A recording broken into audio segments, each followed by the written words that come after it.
Thanksgiving is looking different for a lot of us this year. Many of us aren't traveling to see loved ones for the holiday, and the traditional Thanksgiving meal, with multiple families crowded together around a table, is actually classified as a high-risk activity by the CDC. Thanks, 2020. This year has thrown a lot of changes and challenges at us parents, from childcare to summer camp to school, but we're adapting and making the best of it. Tone deaf? Power couple Jennifer Lopez and Alex Rodriguez have come under fire on social media after posting a photo of the two aboard a private jet amid the ongoing coronavirus pandemic.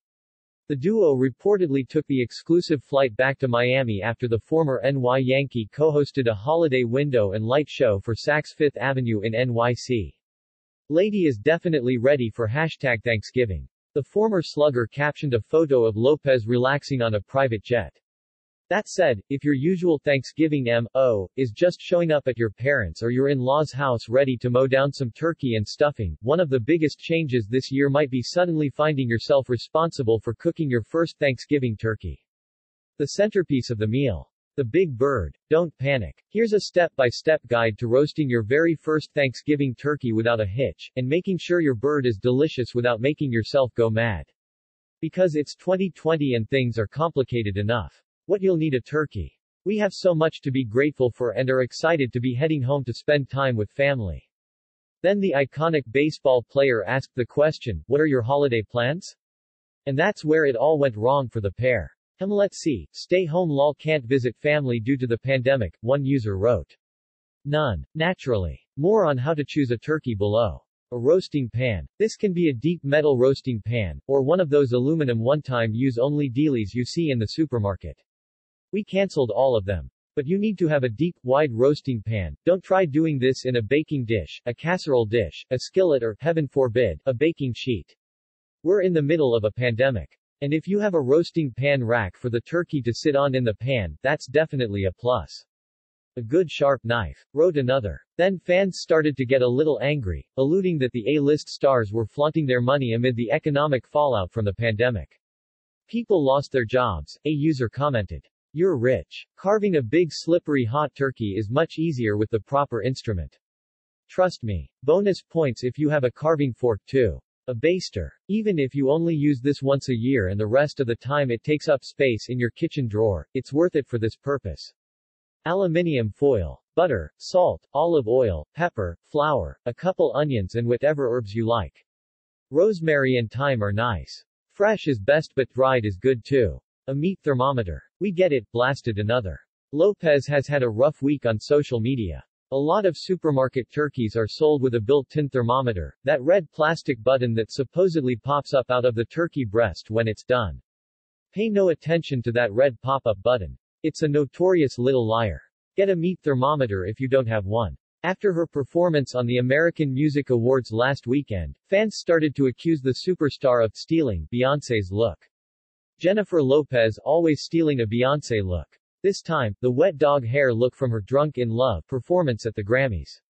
#AM is pic.twitter.com/cupstowr, Ernest Owens, at Mr. Ernest Owens. November 23, 2020. The superstar performed her chart-topping songs, Pa, T, and Lonely, with Colombian singer Maluma, and fans could not help but compare it to Beyoncé's performance of Drunk in Love from the 2014 Grammy Awards.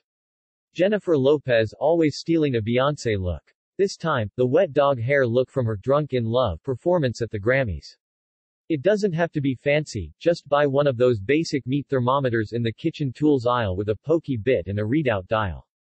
Kitchen twine. For tying up the legs. If your turkey comes with a plastic trussing piece, most birds at the supermarket do feel the package around the base of the bird beneath the drumsticks, and if you feel something rigid, that's it, you can skip this. A box of broth. This is optional, but handy for basting and for gravy making. #AM as a user wrote on Twitter. Lopez did the hairstyle, the poses, the outfit, the attitude. Hell, she even did that pre-recorded live sh*t too. I'm sorry but Queen Bee has to sue, another angry fan tweeted. It can be turkey broth, if you can find it, or chicken broth. Here's what you don't need, at least, not your first time wrestle in the Yardbird. Don't buy a gravy separator. Don't buy a ton of extra stuffing to put inside the turkey itself, more on this below, too. Don't buy cheesecloth. Don't buy those little paper chef hat-looking things for the ends of your turkey legs. Keep it simple. How to pick a turkey. Do not buy the biggest Scrooge impressing the Cratchit's turkey you can find at the store. Here's the good news about a pandemic Thanksgiving. Since most of us are cooking for our immediate families only this year, there's no need to buy a giant turkey that takes forever to cook and is hard to roast evenly, even for experienced cooks. You can buy a smaller Thanksgiving turkey to feed your crew and still have leftovers for sandwiches. Look for a turkey in the 8 to 10 pound range. Or if your family is small, consider just buying a breast only and pan roasting that with some olive oil and seasoning. Is your turkey organic? Is it gourmet? Is it from the farmer's market? If so, that's great. If not, that's also great. You have other things to worry about this year. Stay frosty. How to thaw a turkey. To be honest, this is probably the most important part of making Thanksgiving turkey. If you don't thaw it completely, it won't cook evenly, plus not all of the meat will cook to a safe temperature to eat. And if you don't thaw it at all, you're ordering Thai food. So if you pay attention to nothing else on this page, please do note this: if you buy a frozen turkey, or if you freeze your turkey after bringing it home from the store, you need to thaw it in the fridge for one full, 24-hour day per 5 pounds of bird. That means if you have a 10-pound frozen turkey, that sucker's sitting next to your milk in the fridge for 2 full days, or 48 hours. Plan accordingly. Also, speaking from tragic experience, while the turkey is thawing in the fridge, you might consider putting some post-it messages on it for the benefit of any other well-meaning but turkey-illiterate members of your household. Do not move me. Do not put me on the counter. Do not put me in the freezer. I like it just where I am, hogging up all the room and making it impossible to put back the orange juice.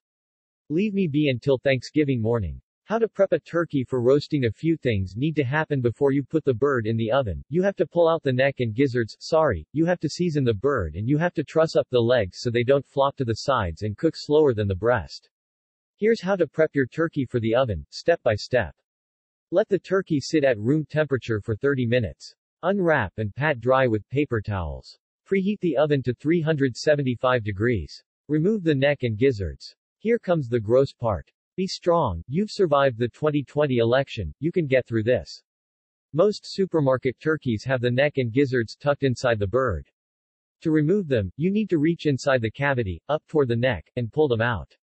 If your turkey's legs are bound with a plastic truss, you'll first need to slip one of the drumstick ends out of its noose. This may be slippery and difficult, like giving a newborn a bath, but if you're a parent, you've done harder things, like giving a newborn a bath. Once one of the legs is pulled to the side, you can reach inside the bird and feel around for anything that feels, well, not like a bird's rib cage. That's probably either the neck or the little pouch filled with gizzards. Get them both. Use a flashlight if you have to. Some people will tell you to save the neck for making turkey gravy. I am not that person. You can make delicious gravy from drippings without holding on to some gross old turkey neck. Again, it's 2020. Let's not go crazy here. Once you've got the innards out, put the turkey into the roasting pan and move on to the next steps. Season the turkey. I like to make a mixture of salt, pepper, fresh chopped herbs, and room temperature butter and just slather the bird all over with it, both under the skin and on top. I use about a stick of softened butter, a teaspoon each of pepper and coarse kosher salt, and a couple tablespoons of chopped thyme, rosemary, parsley. Use whatever herbs you like. I also like to put a peeled and quartered onion inside the cavity of the bird, along with a bay leaf or two. Once that's all done, sprinkle the skin with salt and pepper. After the bird is about halfway done and there's a layer of sizzling drippings in the pan, I usually quarter another onion and put another bay leaf right into the pan alongside the bird, to flavor the drippings for gravy. This is not required. You do you. A word of caution, please do not stuff your turkey. Certainly not the first time you make one, and maybe not ever. Many food experts, all wiser minds than my own, have weighed in on why stuffing a turkey is A. gross. Who wants to eat slimy stuffing? B. unsafe. Stuffing the cavity makes the bird take longer to cook, plus you have to make sure the stuffing reaches a safe temperature, and C.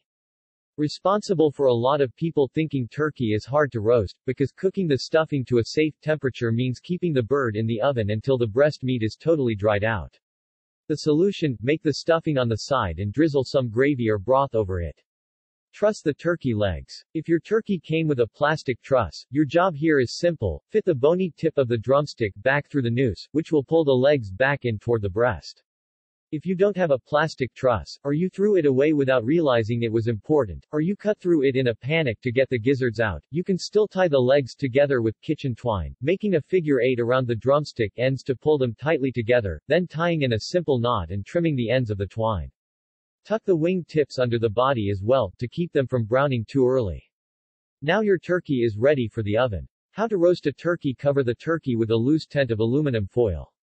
Place your oven rack in the lower part of the oven, with extra room between the lower rack and middle rack. Put the turkey in its roasting pan in the oven on the lowest rack. If you're using one of the floppy, thin foil roasting pans from the supermarket, you may want to put a thin cookie sheet underneath the roasting pan to make it easier to move in and out of the oven. Roast the turkey at 375 degrees for about 2.5 to 3 hours 10 to 12 minutes per pound, until a meat thermometer inserted into the thickest part of the thigh reads 165 degrees F. While the turkey is roasting, baste the turkey breast about once every 30 minutes. Try to baste quickly so that the oven doesn't lose heat, about 5 squirts per basting should do it. If the pan juices run dry, add a half cup of broth and a few tablespoons of butter to the pan for basting. Remove the foil and rotate the pan halfway through, or after the turkey has been in the oven 1.5 hours. Check the turkey's temperature after it's been in the oven for 2 hours, then check about every 20 minutes thereafter, until the temperature at the thickest part of the thigh reads 165. Do not trust the little red button. How to carve a turkey. Let the turkey rest under foil for 20 minutes. Move the turkey to a carving board or serving platter to carve. Or, you can carve it right in the pan and arrange the pieces on a serving platter, which saves you the hot, slippery, nail-biting gamble of moving a heavy, roasted bird. I like to start with cutting the leg and thigh, because the dark meat is moister and denser than the light meat of the breast and can stand a few more minutes on the serving platter without drying out. For the same reason I also like to carve just one side at a time and leave the rest on the bone until everybody's ready for seconds, or until you're ready to start packing up leftovers. Remove the leg. First, cut whatever you used to truss the legs. Then use your fingers to pull the drumstick slightly away from the body, which should loosen the skin and thigh joint. Insert the tip of your knife into the thigh joint, start at the top of the crease between the leg and the body and angle the knife in, and cut through the ligaments to separate the joint. Move the leg to a cutting board and separate the drumstick from the thigh by inserting the tip of your knife into the joint and cutting through again. Carve the drumstick. It's hard to get neat slices of meat off a drumstick, so don't sweat the aesthetics and consider this your warm-up round. Hold the drumstick upright by the bone end, so that the meaty part is on the cutting board, and slice downward at a slight angle to the bone. Turn and repeat. Use your fingers to pick off any extra bits. Go ahead. It's family. They'll never know. Carve the thigh. Lay the thigh flat on a cutting board. Figure out where the bone is by finding the joints on both ends. The bone runs straight through. Then cut through the meat parallel to the bone at a downward angle. Carve the breast. There are 2 ways to do this, the on-the-bird way and the off-the-bird way. I happen to prefer the off-the-bird method because it makes thicker, neater slices to serve, but the on-the-bird method is the one most people are familiar with. For either method, your first step is this: nestle your knife edge into the crevice between the wing and the body, with the flat edge of the knife facing up, and make a long, deep cut straight in, toward the breastbone. Next, to carve on the bird, start at the breastbone and carve thin slices down toward the thigh. Imagine the rib cage and angle your knife parallel to that. That first cut you made across the breast will make the slices come off easier, see? To carve the off-the-bird way, make a perpendicular cut along the breastbone from the top all the way down to the bottom. You can then remove the turkey breast entirely with a carving fork, put it on a cutting board, and cut it into slices. Repeat on the other side. And remember, it's okay to use your fingers if you need to, because #2020. How to make pan gravy, extra credit. You could decide to serve pre-made gravy or gravy from broth. Again, this year has already been hard enough, so do what's easiest for you. But if you want to make really tasty pan gravy from scratch, you have the key ingredient sitting right in your roasting pan: drippings. First, pour the drippings into a measuring cup or bowl, let it settle for a minute, and use your baster to skim off as much fat from the surface of the liquid as you can, reserving that fat in another bowl or measuring cup. Position your roasting pan over 2 burners and turn them both on medium-low. If you used a thin, aluminum, one-time use roasting pan, you'll need to use a heavy-bottomed saucepan over one burner for this part. Pour about 2 tablespoons of reserved fat into the pan, or butter, if you weren't able to skim much fat off the top, and then add 2 tablespoons of flour. Cook the flour in the fat, stirring constantly with a wooden spoon, until the liquid starts to thicken and the flour starts to smell toasty and look golden brown. Add the drippings back into the pan, scraping up any brown bits from the bottom with a wooden spoon, and cook while stirring until the mixture is smooth, about a minute. Gradually whisk in 2 cups of broth, either turkey or chicken broth, bring to a boil, and simmer for 3 minutes until thickened, whisking and whisking until it's all smooth and flavorful and delicious. If you don't like lumpy gravy, you can pour it through a strainer before serving. Now go eat.